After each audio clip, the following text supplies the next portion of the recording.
gonna go ahead and head home. I'm gonna stay here. Don't invite any bad energy or walking in this old creepy building on Halloween. My dear Margaret and I met at the factory. Her husband had died in the war. They had a lovely 8-year-old daughter named Millie. All right, that's a wrap then. Alrighty, thank you so much. Everyone loved Millie. So our business is the event for weddings of canines. One day a machine caught fire and collapsed. The poor girl was right in the thick of it when it happened. She was terribly burned. The burns left her terribly deformed and she couldn't communicate well. Margaret was devastated when she disappeared and was found dead in the basement. After poor Millie's accident, the company tried to push it under the rug.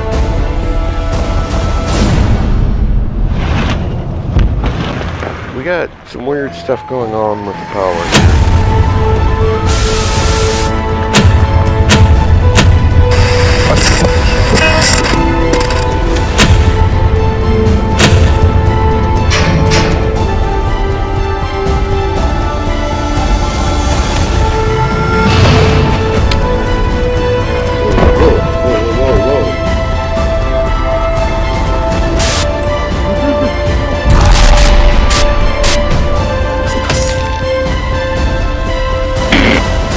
He will never forget his ancestors' actions.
This is the story of a once thriving water town industry lured away to another city in another state, and the story of the people who also pulled up roots and moved with the company. In today's economic climate, it is not unusual for industry to move from one state to another to take advantage of tax breaks and cheaper labour costs. While most people think of it as something happening in modern times, this is not a new concept in business. The truth is that it happened in the city of Watertown before the turn of the 20th century. In February 1868, the Davis Sewing Machine Company was started in Watertown by the Sheldons. The factory was equipped with the latest and most modern machinery, and the mechanical skills of the workers were said to be unsurpassed. Rumours were circulating indicating Davis was leaving town. However, no one took them seriously. It should not have come as any surprise to the people of Watertown when it was finally announced that the Davis Sewing Machine Company was indeed leaving Watertown. The company had been approached by the Dayton, Ohio Board of Trade, which was ultimately responsible for the Davis move. Dayton officials knew that when the company settled in Dayton, it would be second only to the car works factories in material and financial importance to their city. In January of 1889, the Davis Sewing Machine Company stockholders voted to transfer the company's manufactory and place of business, provided that Dayton fulfill its agreement to construct new buildings. In addition to agreeing to pay all costs associated with the move, the Board of Trade was required to raise the sum of $50,000. The donation was a condition upon which the Watertown Company would move to Dayton. This donation was raised through a grassroots effort. Dayton was canvassed in every section. Citizens gave whatever they could. In Dayton, George Huffman took charge of the company. He was a young man whose family owned real estate in East Dayton. The land was developed for the factory and for the settlement of about 50 Watertown families. 5.5 acres of land was secured for the location of the company's plant on Huffman Avenue. The closing of the Watertown factory presented problems for the men who had worked in the factory. Most had families, owned homes, and had a long history with the area. Would they be willing to pull up stakes and move to Dayton, Ohio? Many of them did.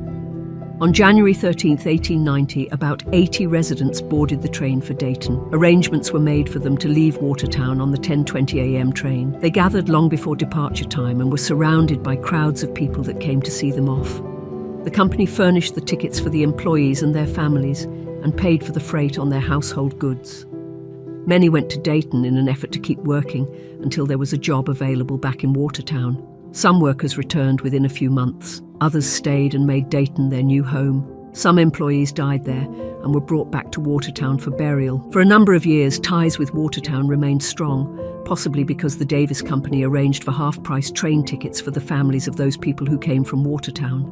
This privilege was discontinued when the company discovered that the tickets were being used for picnic trips and also to travel to other locations rather than visiting relatives in Watertown. The Davis Sewing Machine Company operated under this name until 1924, but as early as 1892, the manufacturing of bicycles was added to the production. Histories from the Dayton Daily News indicated that the bicycle manufacturing was so successful that the production of sewing machines was gradually phased out. The Huffman Manufacturing Company was formed as a sales outlet for Davis Sewing Machine Company service parts. In 1924, the Davis Company's assets were liquidated. At that time, the company employed 1,800 workers. The Huffman Manufacturing Company became the holding company of the Davis Sewing Machine Company, and only the drop forge and foundry departments were kept in operation. Huffman Manufacturing went into Huffy bicycle production in 1934, and during World War II made service equipment, bicycles and ammunition components for the government. In 1955, the factory was moved to Salina, Ohio. The general offices were left in Dayton. However, in 1999, the Huffy bicycle factory closed and moved to Mexico in an effort to cut production costs. Many people commented that it was a sign of the times. However, for students of history, it was just another case of history repeating itself. More importantly, some of the going-ons, or tragedies if you will, there are entire histories left untold and silenced by the men who were in control at the time. While all of this is a good lesson in history, I boarded that train from Watertown, New York, to the new factory in Dayton, Ohio. What I witnessed after that has never been talked about. Those events will never leave my mind. The silence has been maintained on those events for all of these years, but I promise you, that is about to change.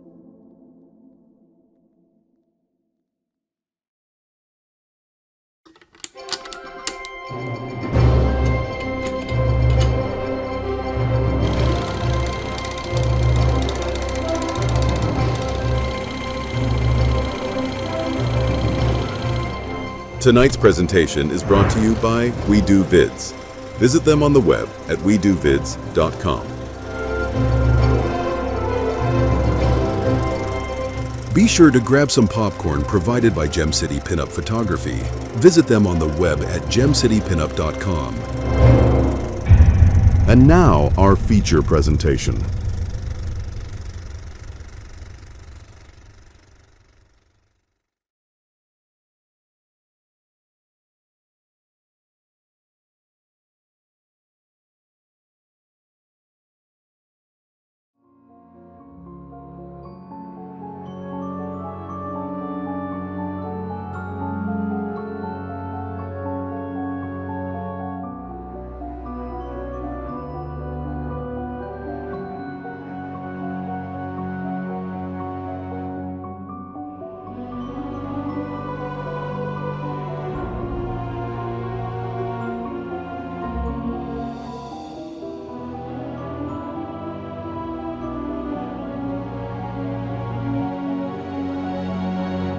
My ancestors came over to the New World to build a new life. I remember becoming a grown woman and getting the job at the Davis Sewing Machine Company. I think the year was 1823. This was a massive place for us to help support our families. We had more than 60 buildings, over I don't know how many acres. We even had an on-site hospital. There were more than 3,000 of us, working through many challenging times, including the war efforts. Oh, the war efforts. All in all, the company treated us well. They paid for train tickets home to visit family that many of us left out east. They provided the most lavish events, with some of the most luxurious dinners one could ever imagine. The men played many of baseball games with the neighboring companies. Other workers would place wagers on the games. There was a lot of money to be had with just that. All being said, we were a large but happy family. But, as with any family, there were some secrets that no one would speak of.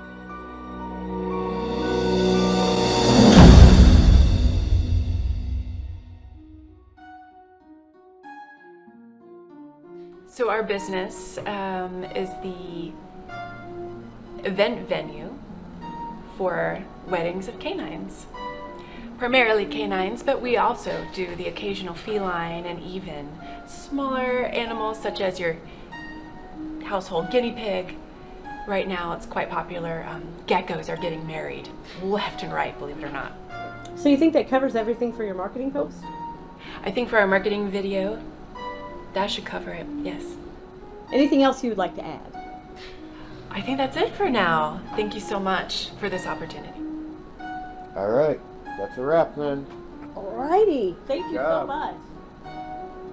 It's a pleasure to work with you. We've heard so many great things about your company, and we're hoping to do great things.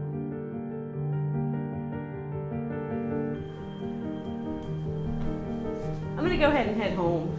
Okay, I'm really tired, but we just don't have a lot of time on this. I'm gonna try to at least get a basic timeline laid out to figure out what to do with this. It'll take a couple hours. Okay, you're gonna stay here. Don't invite any bad energy or anything in this old creepy building on Halloween. See you later. See you in a couple hours. Enough time has passed, I can finally talk about one of those secrets that hurt my soul to keep to myself for all of these years. My dear Margaret and I met at the factory. Her husband had died in the war. They had a lovely 8-year-old daughter named Millie. Margaret had no choice but to bring her to the factory for her shifts. Sometimes these shifts were long and painstaking. Everyone loved Millie as she wandered around telling everyone about her latest happenings. One day a machine caught fire and collapsed. The poor girl was right in the thick of it when it happened. She was terribly burned and a large bit of the ceiling fell. She was never the same after that. The burns left her terribly deformed and she couldn't communicate well.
Well, that's about useless. You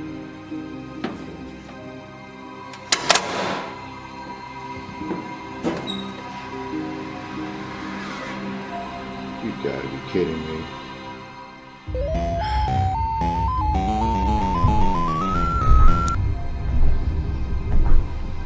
What the hell?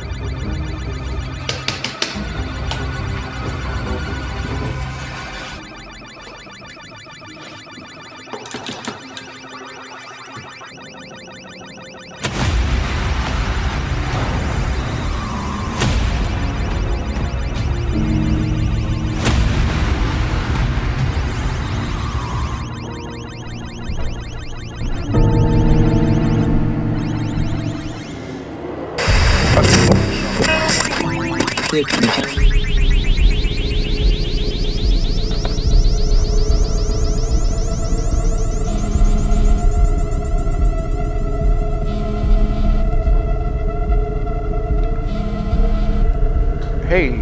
Hey, I left my hard drive. Can you grab it when you leave? yeah, I'll bring it. We got some weird stuff going on with the power here. What do you mean weird stuff? I don't know. Everything went out. Then stuff started turning on randomly. I have no idea. I tried to check the breakers, but apparently the boxes we have in our studio are useless. And it's just our studio. That is really weird. Yeah. I remember him saying something about the basement. Do you remember where he said our breakers were in the basement? Figure it out yourself. Hello?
Hello?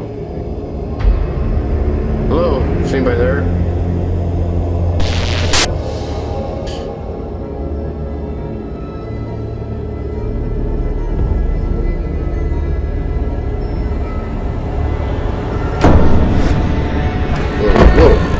Whoa. What the fuck? Are you okay?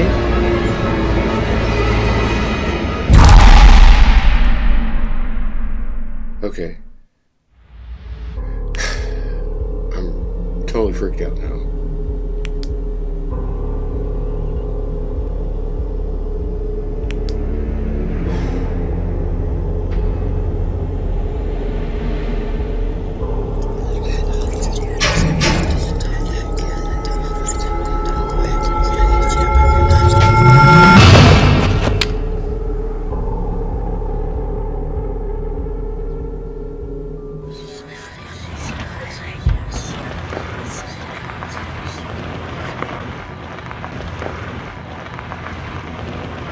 After poor Millie's accident, the company tried to push it under the rug.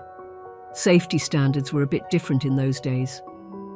The men who had always treated her well ignored her, and sometimes even called her names in earshot of her. She began to grow a deep hatred for men who were in control. She eventually could not endure the humiliation, especially at her age, and she would disappear to the basement to play, rarely being seen on the factory floor. Margaret was devastated when she disappeared and was found dead in the basement.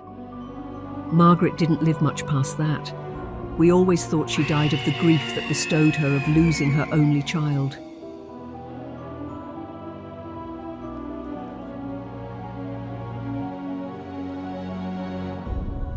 Millie, make sure he knows what his ancestor did to you.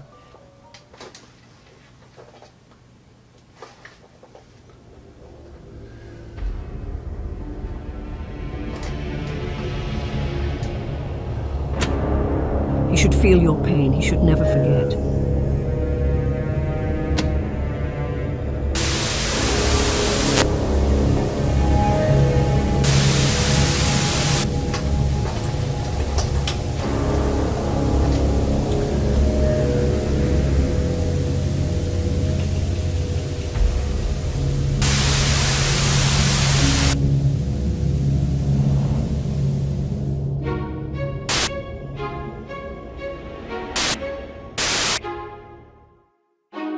You men.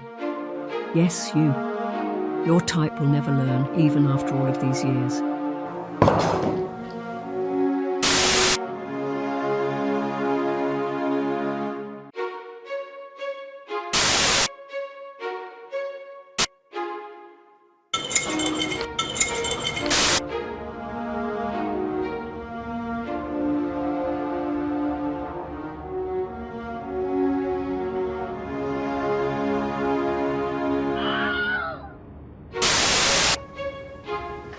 No, no, no. I'd rather you kill me before you make me watch Lifetime movies. I gotta get out of here right now.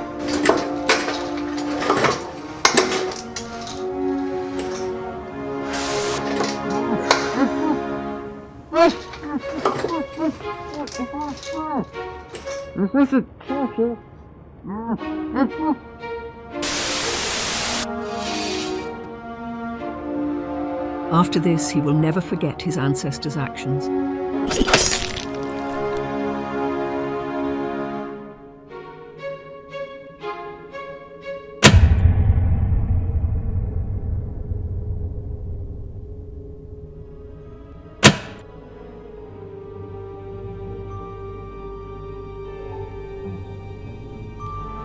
You never made it home. Have you been here all night?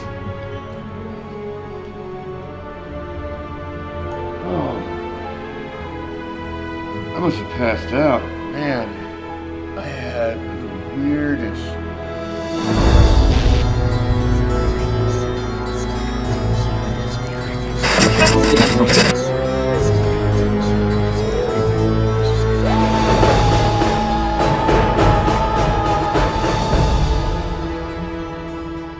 We're not done, Millie.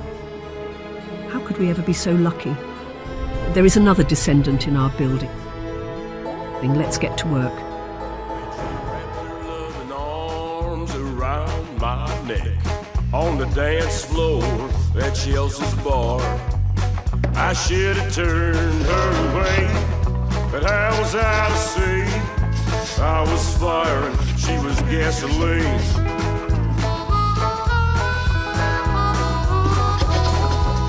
But we were both sad and lonely after what death had done. But like rattlesnakes kicked across the ground.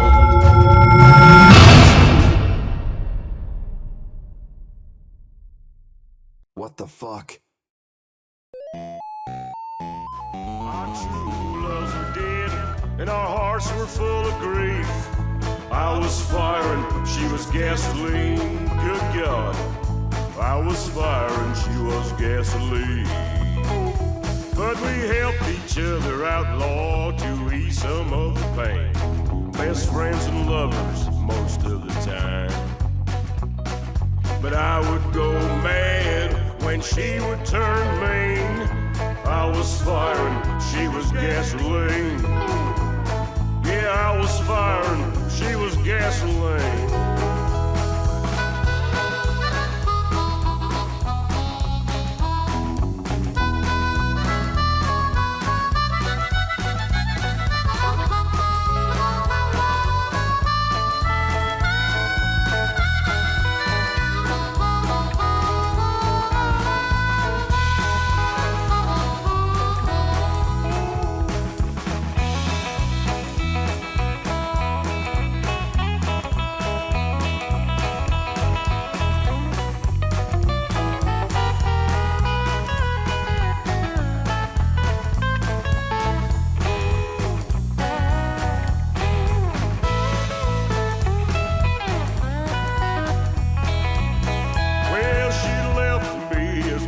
Times as I threw her out. Should we stay together or apart?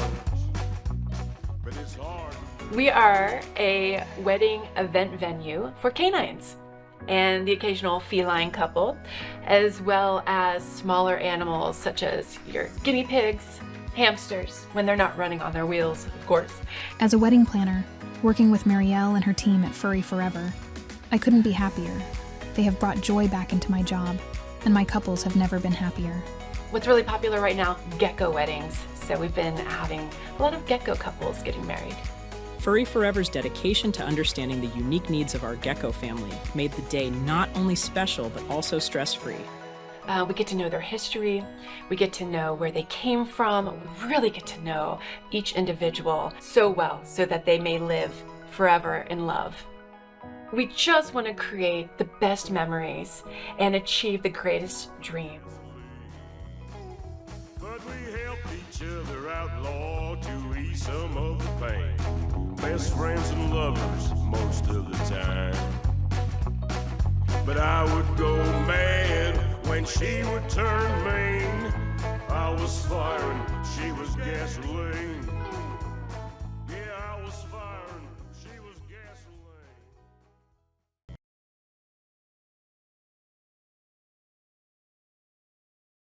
Alright, so if we just get you to say your name and then spell it for us.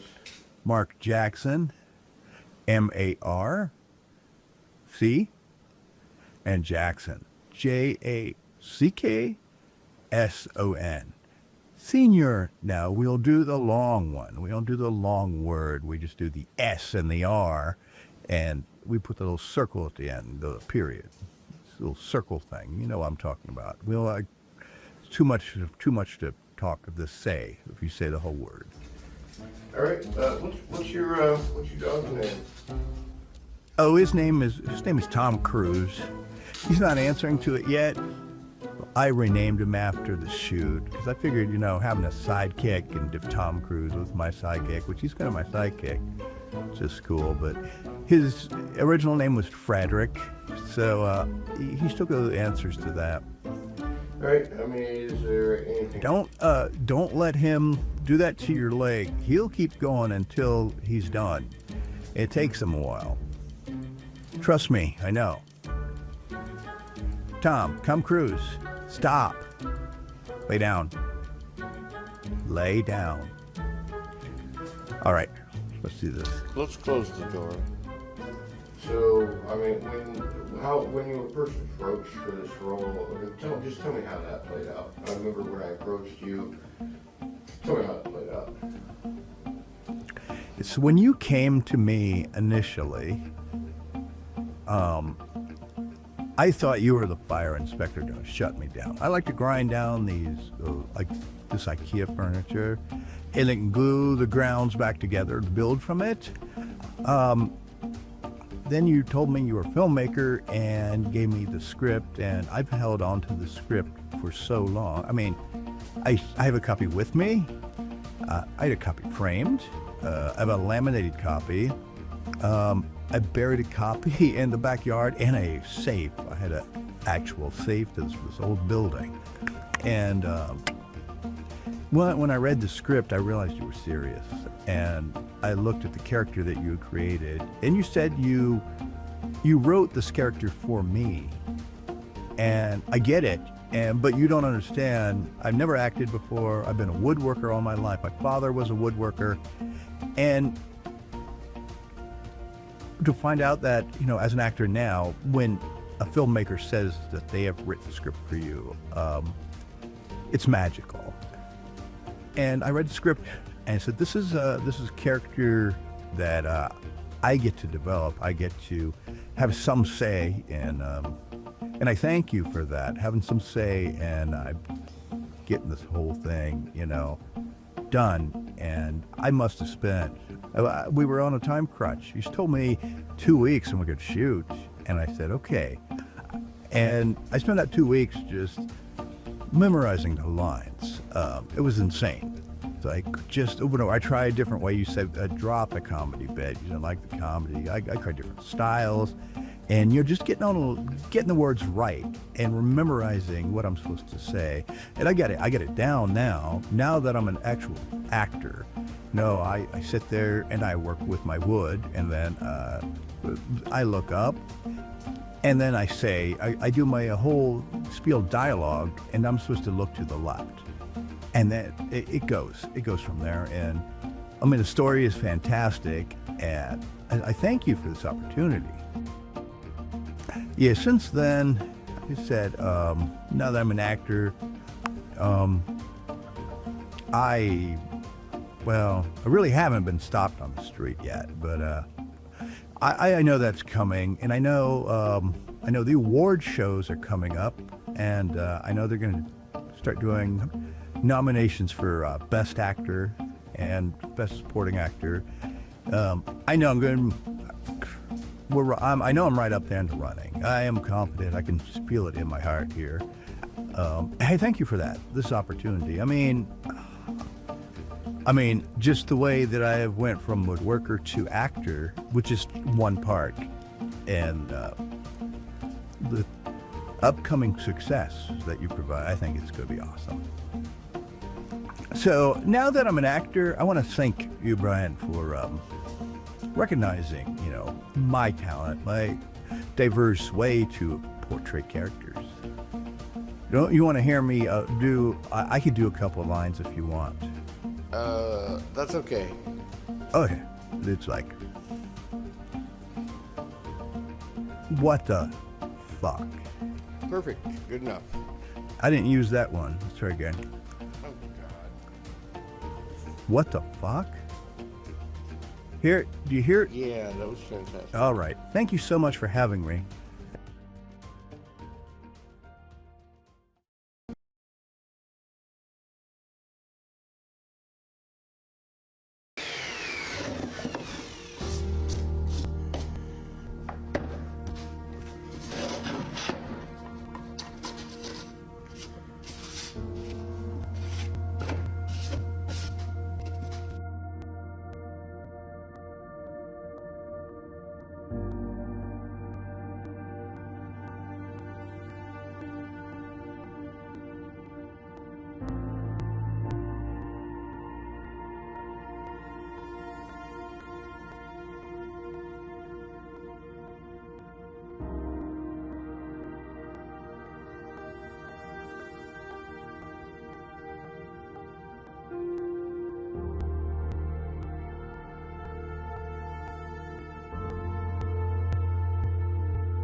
I'm glad you guys were able to hear the highway outside because Yep,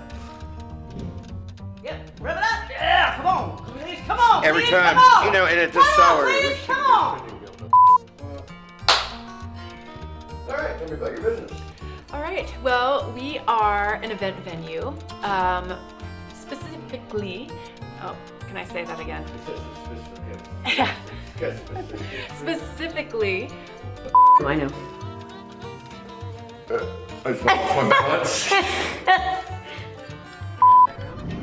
Where you going? Go.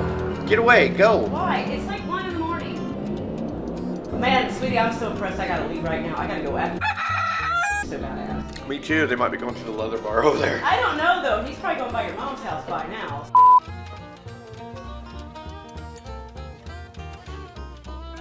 I just about fell. Was I on my mark though? At least. You were on your mark perfectly. What the f? Okay, so tell me about the cleanup process.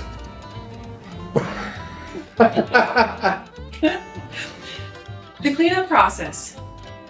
The grooms would have to eliminate themselves in various ways that the brides would not. And you have your guests at the wedding. So cleanup, if you can only imagine briefly, is an extensive process in the entire event. And we do require a deposit fee for that.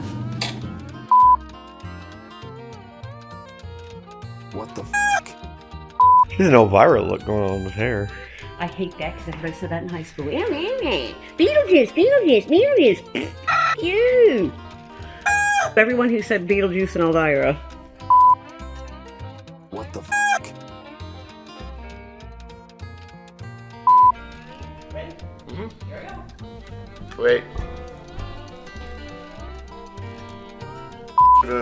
Clap.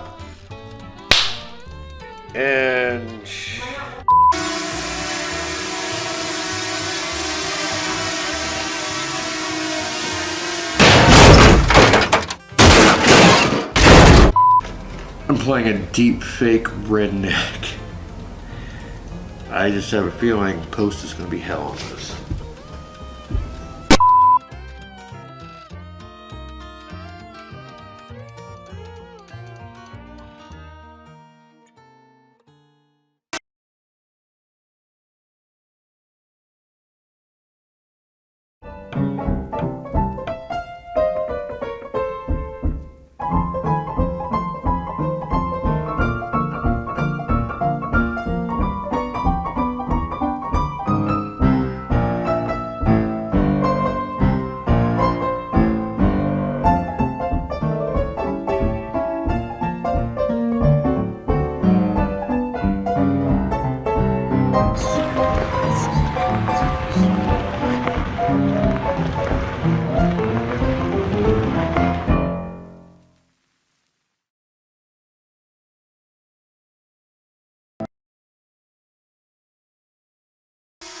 During the opening sequence, we were using a drone. Only time we didn't use another camera. However, inside of this building, the drone could not acquire GPS, so it couldn't hover straight. And as you see here, it kind of wanted to go into the wall.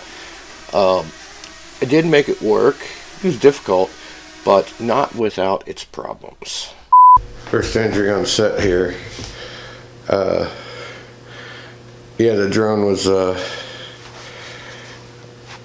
without the GPS. It was going pretty well up until like kind of close to the end, and I was trying to land it, and I mean, it was literally flying like 1.5 feet off the ground, and it just wanted to drift into this corner, and I tried to tap it with my hand on the top to kind of make it drift back because it was trying to land, and the controls wouldn't work because it was in landing mode, and yeah, I got nicked up pretty bad. The drone crashed, but it seems like it's okay.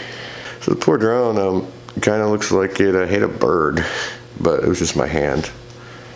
Hey. Hey, I left my hard drive. Can you grab it when you leave?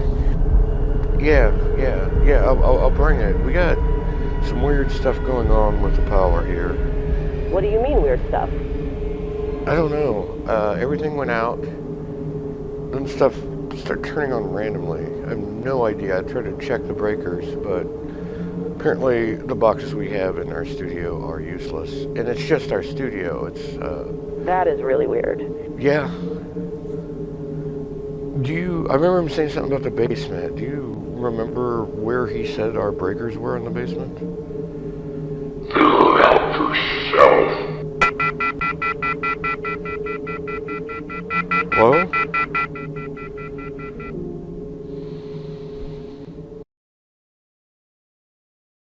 Out of here right now.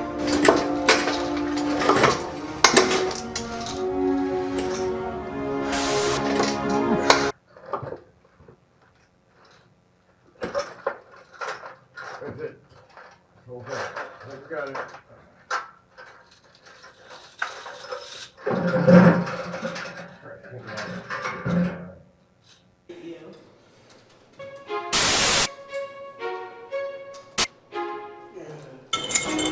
This is like real torture. No, we have to do this.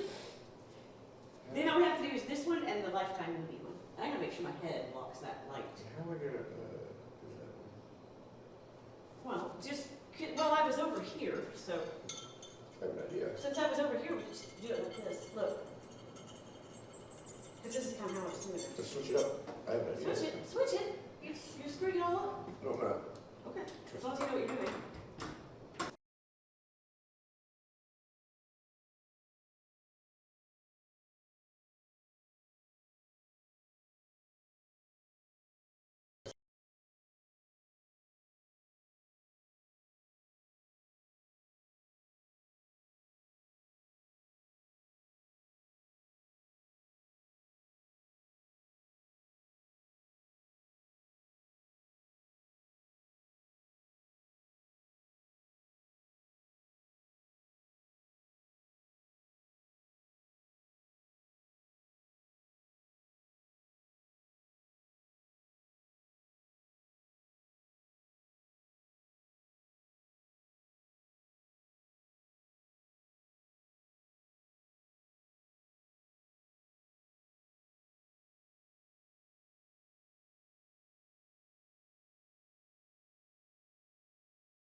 loving arms around my neck on the dance floor at Chelsea's bar. I should have turned her away, but I was out of sea. I was fire and she was gasoline.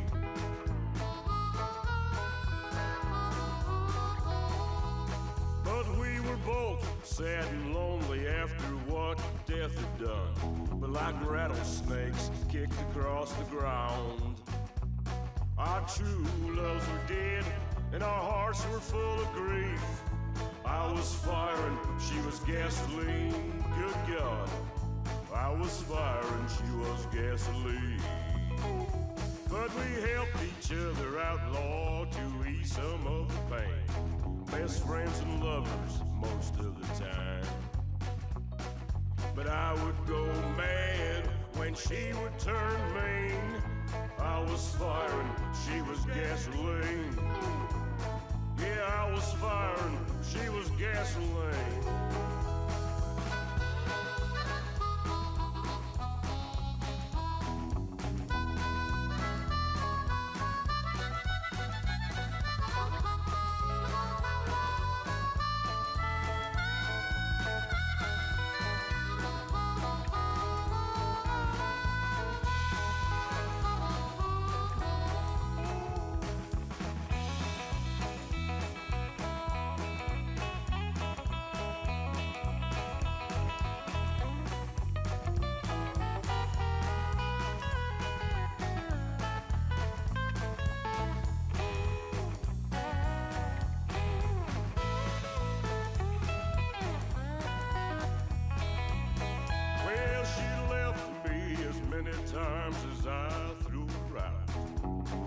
Stay together or apart.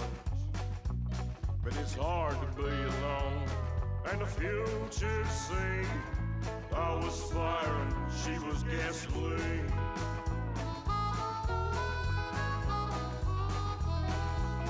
But when we got locked up in the Chester County Jail, we both knew it was too far out of hand.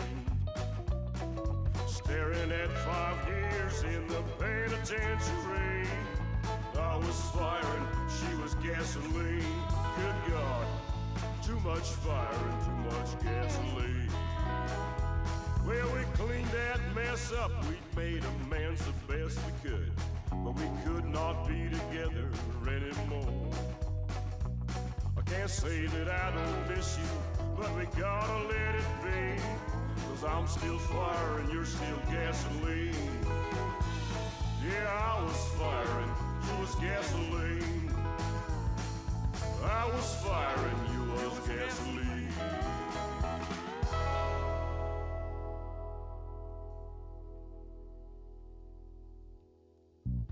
I was fire and she was gasoline.